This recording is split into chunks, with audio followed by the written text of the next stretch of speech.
ನೀವು ಪ್ರೆಸ್ ಅವರ ಎರಡು ಕಡೆ ಎಫ್ಐಆರ್ ಆಗಿದೆ ಸರ್. ಎರಡು ಕಡೆ ದೊಡ್ಡ ದೊಡ್ಡ ಲೀಡರ್ಗಳು ಹೆಸರಿದ್ದಾರೆ. ಆದ್ರೆ ಈ ಪ್ರಕರಣದಲ್ಲಿ 26 ಜನ ಕಾರ್ಯಕರ್ತರನ್ನ ಅರೆಸ್ಟ್ ಮಾಡಿದ್ದಾರೆ. ಕೇವಲ ಕಾರ್ಯಕರ್ತರ ಅರೆಸ್ಟ್ ಅಷ್ಟೇ ಸೀಮಿತ ಆಗುತ್ತೆ ಸರ್.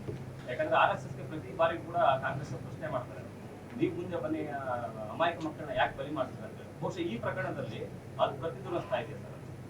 ನೋಡ, ಅದನ್ನ ಹೋಮ್ ಮಿನಿಸ್ಟರ್ಗೆ, ಹೋಮ್ ಡಿಪಾರ್ಟ್ಮೆಂಟ್, ಪೊಲೀಸ್ ಅವ್ರ ನಾವು ಗೌರ್ಮೆಂಟ್ ಇಂಟರ್ಫಿಯರ್ ಆಗೋದು ಸರಿ ಹೋಗೋದಿಲ್ಲ, ನಾವು ಇನ್ಫ್ಲೂಯೆನ್ಸ್ ಮಾಡೋದು ಸರಿ ಇಲ್ಲ. ಅದನ್ನ ಪೊಲೀಸ್ ಅವರು ಯಾರ ಮೇಲೆ ಯಾವ ಸಂದರ್ಭದಲ್ಲಿ ಏನು ಸೂಕ್ತ ನಿರ್ಧಾರ ಕೈಗೊಳ್ಬೇಕು, ಶಾಂತಿ ಭಂಗ ಪರಿಸ್ಥಿತಿ ಸಂಯಮ ಇದನ್ನೆಲ್ಲ ಗಮನದಲ್ಲಿ ಇಟ್ಕೊಂಡು ಪೊಲೀಸ್ ಅವರು ಅದನ್ನ ಏನ್ ಮಾಡಬೇಕು ಅವ್ರಿಗೆ ನಾವು ಬಿಟ್ಬಿಡ್ತೀವಿ. ಇವನ್ ನಾವು ಇಂಟರ್ಫಿಯರ್ ಮಾಡಕ್ಕೆ ನಾವು ಹೋಗುದಿಲ್ಲ. ಒಂದು ನಿಮಿಷ ಹೇಳಿ.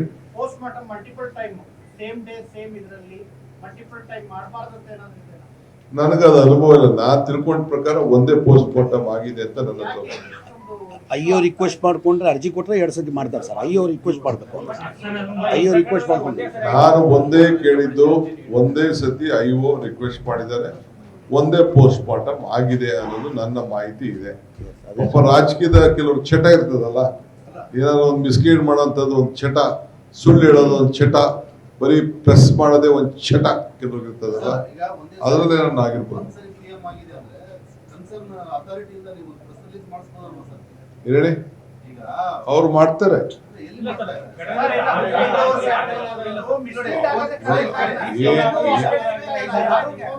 ನೋಡಪ್ಪ, I will not influence anyone. ಅವ್ರ ಏನ್ ಡ್ಯೂಟಿ ಪಬ್ಲಿಕ್ ಡೊಮೇನ್ ಅಲ್ಲಿ ಏನಿರ್ತದೆ, every report will be given to the court, every report will be given to the police station. Our duty, ನಾನು ಘಟನೆ ಆದಾಗ ಜಿಲ್ಲಾಡಳಿತ ಕೆಲಸ ಏನು, ಪೊಲೀಸ್ ಕೆಲಸ ಏನು, ಮೀಡಿಯಾಕ್ಕೆ ಅಥೆಂಟಿಕ್ ಆಗಿ ಅವ್ರು ಆಗಿರೋದು ಒಂದ್ಸಾರಿ ಅಂತ ಹೇಳಿದ್ರೆ ಯಾರು ಪ್ರಶ್ನೆ ಬರ್ತಿರ್ಲಿಲ್ಲ.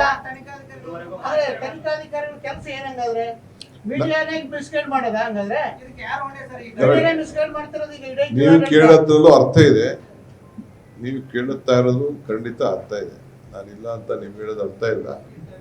ಐ ವಿಲ್ ಅಡ್ವೈಸ್ ಪೊಲೀಸ್ ಅವ್ರು ಹೇಳ್ತೀನಿ, ನೀವು ಮಾಧ್ಯಮಕ್ಕೆ ಟೈಮ್ಲಿ ಏನ್ ರಿಪೋರ್ಟ್ ಕೊಡಬೇಕು ಕೊಡಿ ಅಂತ ಖಂಡಿತ ಹೇಳೋಣ.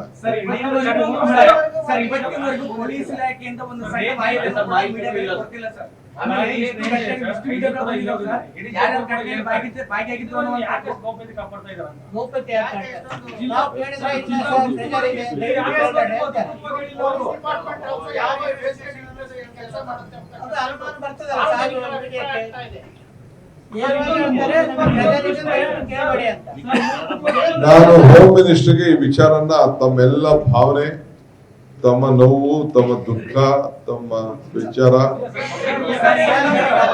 ದುಃಖ ಆದ್ರೆ ನೀವು ಇನ್ಫಾರ್ಮೇಶನ್ ಕೊಟ್ಟಿಲ್ಲ ಅನ್ನೋದು ಒಂದು ದುಃಖ ಅಲ್ವಾ? ತನಿಖೆ ಮಾಡುವಾಗ ಹಂಗ ಓಪನ್ ಆಗಿ ಕೊಡಕ್ ಆಗಲ್ಲ, ಇನ್ಫಾರ್ಮೇಶನ್ ಕೊಡಕ್ ತನಿಖೆ ನಡೀತಾ ಇದೆ ಸರ್. ಯಾರು ಒಬ್ರು ಕೇಳಿದ್ರೆ ನಾವು ಉತ್ತರ ಕೊಡ್ತೀವಿ. ಒಬ್ರು ನೀವೇನಾದ್ರೂ ಜಿಲ್ಲಾಡಳಿತಕ್ಕೆ ಪೊಲೀಸ್ ಇಲಾಖೆಗೆ ನಾವೇ ಹೇಳುವವರೆ ನೀವು ಹೇಳ್ಬೇಡ್ರಿ ಅಂತ ಏನಾದ್ರು ಸೂಚನೆ ಇದೆಯಾ? ನಾನ್ ತಿಳ್ಕೊಂಡ ಮಟ್ಟಿಗೆ ಇನ್ವೆಸ್ಟಿಗೇಷನ್ ನಡೆಸ್ತಾ ಇದ್ದಾರೆ. ಇನ್ನ ಕೆಲವು ರಿಪೋರ್ಟ್ಸ್ ಅವ್ರಿಗೆ ಬರಬೇಕು. ಅದೇನೋ ಬ್ಯಾರಲ್ ಗನ್ನು ಮತ್ತೊಂದು ಎಲ್ಲ ಇನ್ಫಾರ್ಮೇಶನ್ ಇನ್ನ ನಾವು ಮಾಡ್ತಾ ಇದೀವಿ ಅಂತ ಅವ್ರು ಹೇಳಿದ್ದಾರೆ. ಆಮೇಲೆ ನಾನು ಹೋಮ್ ಮಿನಿಸ್ಟ್ರಿಗೆ ಮಾತಾಡ್ತೀನಿ, ಹೋಮ್ ಮಿನಿಸ್ಟರ್ ಅವ್ರಿಗೆ ಡೈರೆಕ್ಟ್ ಕೊಡ್ಲಿ, ನಾನಿಲ್ಲಿ ಡೈರೆಕ್ಟ್ ಮಾಡಕ್ ಹೋಗಲ್ಲ. ನಿರ್ಭೀತ, ನಿಷ್ಪಕ್ಷಪಾತ, ವಿಶ್ವಾಸಾರ್ಹ ಸುದ್ದಿಗಳಿಗೆ ಮತ್ತೊಂದು ಹೆಸರಾಗಿರುವಂತ News18 ಕನ್ನಡ ಈಗ ಆಪ್ನಲ್ಲೂ ಲಭ್ಯವಿದೆ. ದಯವಿಟ್ಟು ಇಲ್ಲಿರುವಂತ QR ಕೋಡ್ ಸ್ಕ್ಯಾನ್ ಮಾಡಿಕೊಂಡು ಆಪ್ ಡೌನ್ಲೋಡ್ ಮಾಡೋದಕ್ಕೆ ಮರಿಬೇಡಿ. ನಿಮ್ಮ ಬೆಂಬಲ ಹೀಗೆ ಸದಾ ನಮ್ಮೊಂದಿಗಿರಲಿ. ಧನ್ಯವಾದ.